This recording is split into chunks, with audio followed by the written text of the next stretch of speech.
Ahoy! Joe Buddy Hambone here, and I'm back again with a brand new coupon code from our friends over at Noble Knight Games.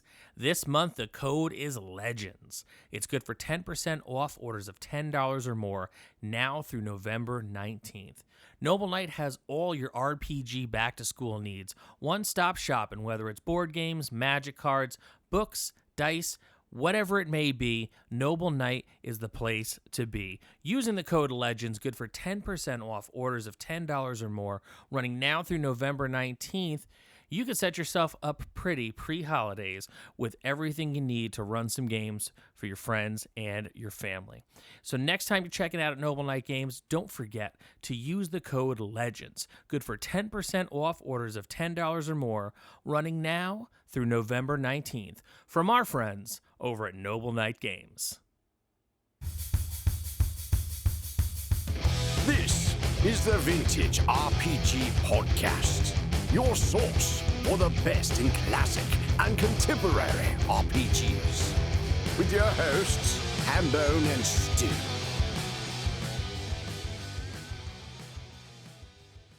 Welcome to the Vintage RPG Podcast, coming at you again from the clubhouse hidden somewhere in the swamps of New Jersey. I'm John Hambone McGuire, and with me, as always, is the founder and publisher of Unwinnable. He told me today we're going to talk about a 1,000-year-old vampire, and I said, Stu, isn't that a little too old for Twilight? Stu Horvath. Hi, Hambone. How's it going, man? Pretty good. Pretty good. I workshopped it today where I had it, I lost it, I had it. I think I stuck the landing there, but I know tonight we are going to talk about a 1,000-year-old vampire. I also want to let the listeners know we do have another indie RPG elevator pitch from our friends over at Exalted Funeral coming up. Tonight we're going to talk to Drew Cochran, and we have a lot of cool stuff to talk about with Drew. So Stu, without further ado, why don't you tell our listeners about 1,000-year-old vampire? Oh, man, this game. Hambone, this is going to be a little bit heavy. So 1,000-year-old vampire is a solo journaling RPG. I know that might not sound like the most exciting thing in the world, but holy crap, this game, man. This game is agony, absolute agony. It manages to put you in a mindset that is like tragic and melancholy. And by the midpoint of the game, you're forced into doing things, and it's an emotionally draining experience. Somewhat cathartic, but just there's probably not a game to experiment with during a pandemic. Oh, yeah. I mean, you mentioned it to me a little bit once, and I was like, maybe a little too rich for my blood, pun intended, during a time when I feel isolated, especially because when you are playing an RPG, you often really, truly invest yourself in the character that you're playing, right? Yep. So a solo journaling game definitely has a higher threshold for, am I mentally ready to do this today? So who wrote this? So this is by Tim Hutchings. He did a fantastic job. I got to describe the book itself first. Most RPG books have a certain look, you know, they look like textbooks with cool monsters on them, or they look like little chat books. This looks like an old book, like a literal 200-year-old book. It's sort of like the faux leather. It's got like the marbling. It also has the conceit of being a weeded library book. It's designed to sort of reflect that. There's stuff stuck in here. There's stains on the page. There's an old bookseller's price on it. So it looks like a book that's been around the block. I love everything about that. Yeah, no, it's fantastic. It looks gorgeous. And Hutchins just did a fantastic job. I like the idea of solo games, but they rarely sort of hook me over multiple days. So like I could play Disciples of Bone and Shadow, like a session of that for a couple hours, and it'll be awesome. But then like I'll kind of forget about it, and I won't come back to it. 1,000-year-old vampire, I just kind of wanted to keep playing it and playing it and playing it and playing it. But like it's impossible to play all in one sitting because it really is unrelentingly heavy, and that's reinforced by the mechanic. The idea is from the beginning, you create your vampire. There's like steps to do it. You're basically assigning keywords for a bunch of things. There's skills, which you could use once in your story, and then you cross it off and you don't have access to it anymore. You can give yourself resources. You know other people who are the characters in your life who will, die of old age over the course of the game. A trusty gun, things like that. It's sort of set up like a choose your own adventure with a whole bunch of numbered prompts. You start at number 1 and you resolve it, and then you roll a couple dice. you subtract the result of a 6-sided die from the result of a 10-sided die. So 2 dice. And if you have a positive number, you move that many spaces forward. If you have a negative number, you move that many spaces back. So you kind of ping pong through the text randomly determined by the dice. And these prompts are going to tell you to do things. Sometimes you'll gain something, like after you become a vampire, after you're turned, you get the skill Bloodthirsty. Other times it will ask you to use a skill and you'll cross it off, and you'll have to kind of incorporate that into your entry for that moment. Every time you do something, you log an experience, which is just a brief, could be a word, could be a sentence, could be a couple sentences saying what happened. And these create memories. Each memory is made up of 3 experiences. And you can hold, I believe, about 5 memories in your brain.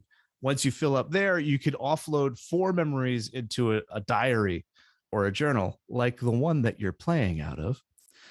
I love everything about this. We're getting to the part where it becomes hard. But once those are all full, you have to start crossing out your memories, because every time you do something in the game, you generate a new experience and you need a place to log it. So after a while, you go through these situations that, highs, lows. Sometimes you have like crazy vampire goals and you pull them off. Sometimes something terrible happens. Sometimes people that you love die in the game. But eventually all of that stuff fades from your character's mind as they live through the centuries. And unlike real life, you have to make the choice.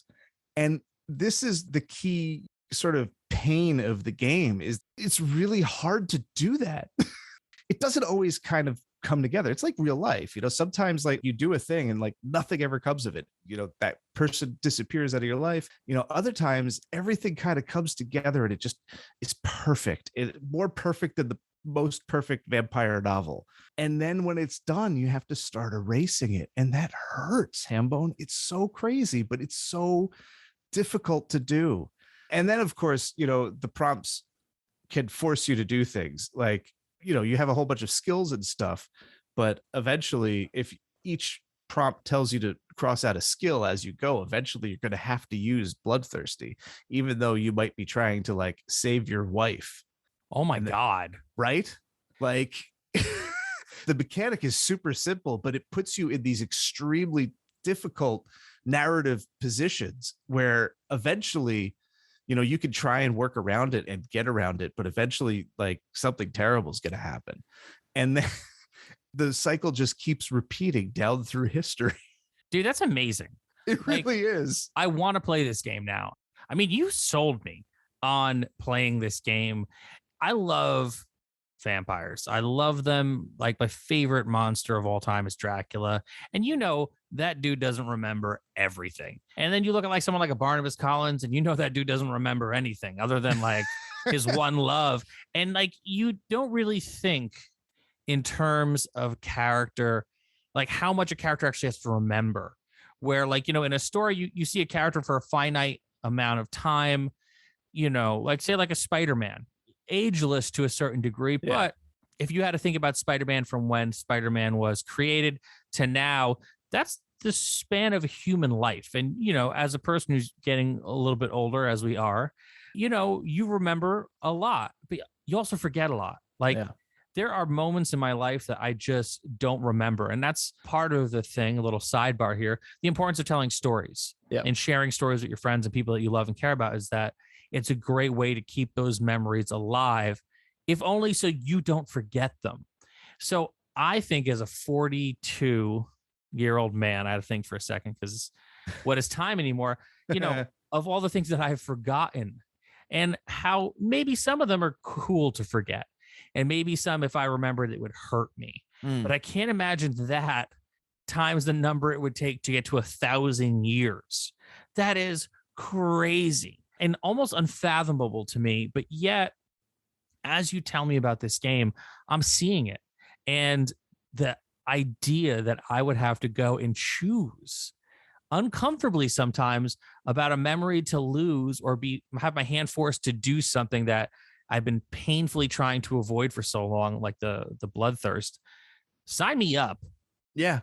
I'll make it even worse for you. I told you that you can offload memories into journal. You can only have one journal at a time, and periodically the prompts make you lose it. So in one What? fell swoop, you lose 4 memories and they're just gone. You don't necessarily lose it. If you look on Twitter, a lot of people sort of chronicle their playthroughs on Twitter. I've seen some cool ones that are illustrated. Sometimes like the vampire gifts the book to someone important for them to take care of. There's ways around it. It's not like you just left it somewhere burned in a house, but like however you lose it, those memories are gone and you have to cross them all out. It's just like, oh man, That's harrowing. it is. It's sort of like Midlife Crisis, the role-playing game. Like it makes you reflect on things that I have certainly never reflected on thanks to a role-playing game. Like it's just, your own mortality, the marks you make on the world, how much the things you think are important aren't really important and vice versa. It's a amazing game. It's one of the best games I've ever played. It's certainly the wildest solo games I've ever encountered. It's totally revolutionizes the form. So gameplay wise, right? Because it's a journaling game, is this something that you could do long sitting? Is it better to break it up day by day? Like, what do you think the move is here? I think it's a longish game. If you're going to devote a day to it, I think that it's really going to be like a work day. To get through all of it. You could probably tear through it. I think that like eventually you're going to hit something that's going to make you pause and you're going to want to take a break. I think it's a multiple day thing, realistically. So do you think breaking it up over the course of several days, do you think it would pair nicely with Dracula Daily? Oh, absolutely. I mean, what doesn't? A little sidebar here. Stu and I have been every day since it came out, and it came out in like what, May? Yeah, I think it starts in April or May. Yeah. So this email chain that we're on, they send you the book Dracula broken up in real time. Every day is the entry that is the entry in the book. And it's a really cool way to read a novel, especially a novel as old as Dracula, where maybe some of the language doesn't lend itself to speed reading. You really get to digest it. And so I have been thoroughly, and I think I could speak for you as well, Stu, we've been enjoying this. It's not every single day because there's times and weeks where nothing happens in the book, but whenever I see it pop up in my inbox, like it's going to wrap up in November and I will have read the novel Dracula in my like literal spare time while checking emails. It's true. And even with something like that, there is a certain mundaneness and routineness that I appreciate about it. And tying this into the subject of 1,000-Year-Old Vampire, there is, and it sounds to me like a lot of things in memory building that won't be so exciting or glamorous going on in the game, but very important in its own way. Yeah, definitely. Like there are definite moments of calm, but you could also see how, like, I don't think that you can actually, I've only played once, so I don't know how the prompts all work, but like, I don't think that you could really reenact Dracula, but stuff like Dracula, where it becomes like this fever pitch of like, what is going on? Like, and things sort of spiral out of control. Like Dracula's been hanging out in that castle for centuries. And then all of a sudden it like, it becomes like a bomb going off and he's got to get to London and he's got to do all this stuff. And it ends poorly for everybody involved. It really does. And 1,000-Year-Old Vampire does kind of put you in situations like that. It does create those situations after long periods of sort of like wistful melancholy, like staring at the ocean, thinking, what have I become? I love everything about that. I mean, everything that you've described to me so far has definitely gotten me ready to put this in my shopping cart. Where can people find this game? You can find it on 1000yearoldvampire.com. It's a little on the nose, but I like it because it's easy to find. He also has an enamel pin that's sort of like an abstracted version of the cover that I'm looking at it right now, and I really like it. It is a $45 book. I do think it's worth every penny. It's a really high quality print job, and the new edition is corrected, corrects a couple things in the text, and he's got appropriate dice, which is red numbers on white. I love it.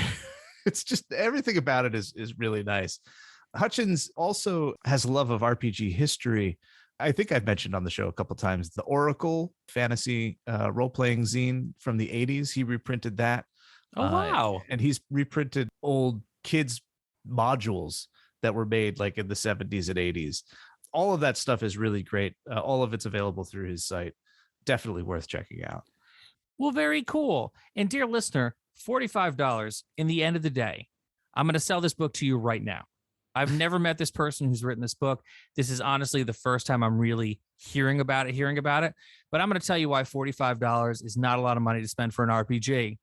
You don't have to wait for anyone else to play it. So you're going to get your money's worth. That's true. I will say there's a bit of an elaborate gag that costs $45 on the site too. It's called the 1,000-Year-Old Vampire Companion Volume. Don't buy it. I think it's hilarious and genius, but don't buy it. You're just going to upset yourself. Just trust me. All right. So do you have any final thoughts on the 1,000-Year-Old Vampire? Buy the real game because it is absolutely fantastic. It is an experience unlike anything that you've ever played or will play probably ever. But if you do play, take your time with it. It really does excel at kind of creating sensitive situations and just take care of yourself while you're playing it. It can be intense. All right. And as promised, we are here again with another Indie RPG elevator pitch brought to you by our friends over at Exalted Funeral. Tonight, we've got a very special guest. His name is Drew Cochran, and he's here to talk about the Epic of Dreams RPG Basilisk Edition. So, Drew, how's it going tonight? Yo, we're doing fine. How are you, John? Yo, can't complain. Why don't you tell our listeners a little bit about the Epic of Dreams RPG Basilisk Edition? All right. So, Epic of Dreams RPG is an attempt at bringing together all of these tropes that we already know from the games that we've played. Old school essentials, Vampire the Masquerade, and it tries to capture the soul of wonder. We're not reinventing the wheel with any of our mechanics, but when you add each part together, that is our Circle of the Muse core resolution mechanic, which is guessing the number range in the DM's head.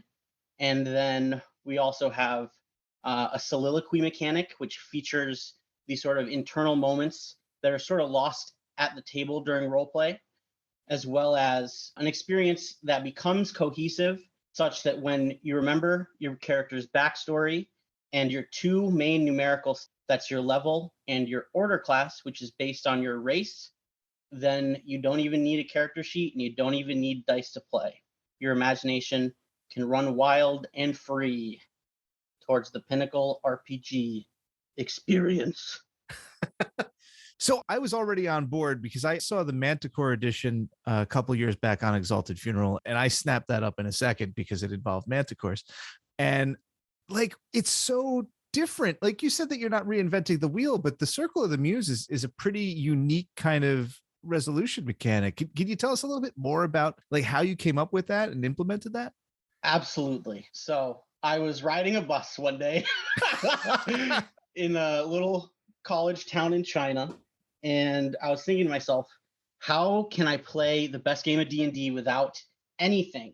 How could I make a sort of resolution mechanic that's simple enough so where you could show it to a kid and then to be like, oh yeah, guess the number, and then run with it? Because so often, especially in modern games, right?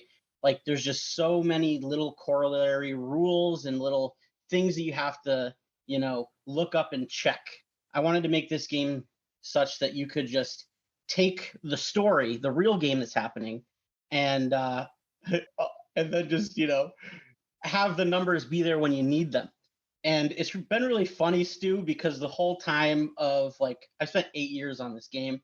After those 8 years, I start to find out about the Free Kriegspiel Revolution and the gem that is just old school essentials and BNX. Yeah. Does that answer your question? That does. Can you tell us how it works a little bit more in depth? Sure. Stu, what's your favorite character ever that you love to play as? I always go Thief. Thief. Perfect. So then your best skill, which we would call a forte, is going to be equal to your level in what we call reach. So we're going to say you're level 4. Okay. So anytime you're trying to thief something from somebody, you would guess a number between 1 and 20. And if you've seen our logo, you know that that circle of numbers between 1 and 20 usually is wrapping around a snake. So after the 20 comes the 1. So I have a range of numbers as well that I have hidden as the DM. So you will guess any number of your choice on that circle. You'll add your reach of 4. It'll wrap around back to 1 if you go over 20. And if any of your numbers match any of my numbers, and I'll confirm them with you either with a dice or verbally after the check, as we call it, then you'll succeed or fail at the task, and we'll continue our game. It's so simple. And it's just such like a simple resolution mechanic, but it like has such widespread utility. I love it when that kind of thing happens. There's other games that sort of have just a simple core mechanic, but you can apply it to everything, and it makes you feel like a genius when you do. But no, that's so cool. And the game is called Epic of Dreams because you aim at the epic, right? Like you're drawing your inspiration from actual, epics like Gilgamesh. Yes. So we use this thing called the language of lore. Actually, inside of the book, we have these 10 sort of icons. And instead of expressing our rule set as a series of mechanical procedures, we sort of set them up as these mystical religious icons. And one of the main ones alongside the Circle of the Muse is called the language of lore. So what the language of lore is about is it says that when you master the rules of the game, then you'll be able to pick up any sort of source book from any RPG, anything from like a Tolkien bestiary you got lying around, or just even your favorite fantasy novel. And you'll be able to read the description of the monster or the spell, and immediately you'll be able to know all of the stats that how that would work inside the game. But the language of lore is twofold because we use that bedrock of mythology, world history, and religion as a sort of well to drink from to inform our games. So they're profound and mystical every single time. So they're always new. I mean, I think that is extremely ambitious. Why the basilisk to kind of front it? All right. So, you know how like when you're a recording musical artist, you'll put out your first EP and like you don't know how to mix anything, and then black metal was made. Yes. Perfect. Right. So that was what the 2018 edition of the Epic of Dreams was. It didn't have an editor. I thought that I could do all the layout myself because I had never done layout before in InDesign or anything. And you got your hands on one of the few. There was only 99 copies of that first book, Stu. No, seriously, really? Seriously. I didn't want to put out anything else until I sort of ground this axe to be refined as perfect as I could make it. And that's where the basilisk comes from. Well, actually, the image of the basilisk, I have like this dwindling email list that I don't keep track of. I probably haven't put an email in for like a year, but I put in this stupid little email once upon a time, like, yeah, we're going to come out with another edition. It's going to be small, regal, and lethal like a basilisk. And then it just stuck. And for the 2 people that open that email, I am bound by my word to turn it into the totem, right? So, but it's not small. It seems like it's going to be about the same size as the original one, right? It has certainly grown. Yeah. Yes. But it's going to be in the A5 book format as opposed to the full-size A4 that the original 2018 was in, simply because it seems to be the mode, as it were. For so many decades, you had to have big books, but I think that the smaller digest format is actually friendlier and less expensive, and I think that it offers a lot. I like the feel of it in my hand. They're just easy to get comfortable and read. Yeah, I mean, for sure. The digest size books are perfect because, like, how do I want to put my legs on the couch? No matter what position I'm in, I'm comfortable. I'm in my little reading nook. I got the light on. There's a cup of tea. It's happening. For sure. This is truly a system agnostic game because you can literally play it with any kind of system, which really does lend itself to being inclusive for everyone to be able to pick it up and play this game just by guessing numbers. You don't even need dice, which I think is a very impressive mechanic. Thank you. Yeah. And back circling around to the point about full-size books too, because our experience is a little bit out there. Like we haven't even touched on like the Muse character and how we do combat and all this stuff. But like I'm trying to get the PDF price to like, and don't necessarily quote me on this till the end, but I want to be like $10 for the whole game and then have the book be like $20 paperback. So it's just easy to get into. You start playing, go wild, you know? Well, very cool. I am very excited for the Epic of Dreams Basilisk Edition.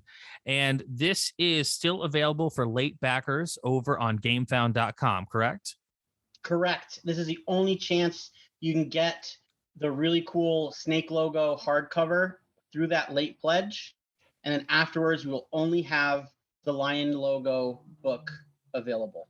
And you can find it over at our friends, Exalted Funeral. Drew, thank you so much for joining us tonight. This has been another amazing episode of the Vintage RPG Podcast. Stu, where can the people find you? They can find me on Instagram at Vintage RPG, posting about all sorts of vintage and non-vintage role-playing games. They know where to find me at this point. Come on. After 3 years, I would hope so. You can find me on Instagram at John McGuire RPG and on Twitter at John McGuire RPG. I'm posting more because I have things to promote. My game, Rocket to Russia, is available now over at Exalted Funeral. If you like the show, don't forget to rate, review, and subscribe. Your reviews really do help other listeners to find us. If you really like the show, think about becoming a patron over at patreon.com/vintagerpg.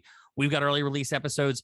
We've got a behind-the-scenes look at Stu's book, still tentatively titled Experience Points. We've got a behind-the-scenes look at my RPG, 3-2-1 Action, and the first adventure, Rocket to Russia, and the next one, Point Nemo. We've also got a killer Discord community that we'd love for you to be a part of, patreon.com/vintagerpg. So for Stu Horvath, I'm John Hambone McGuire. May the dice always roll in your favor.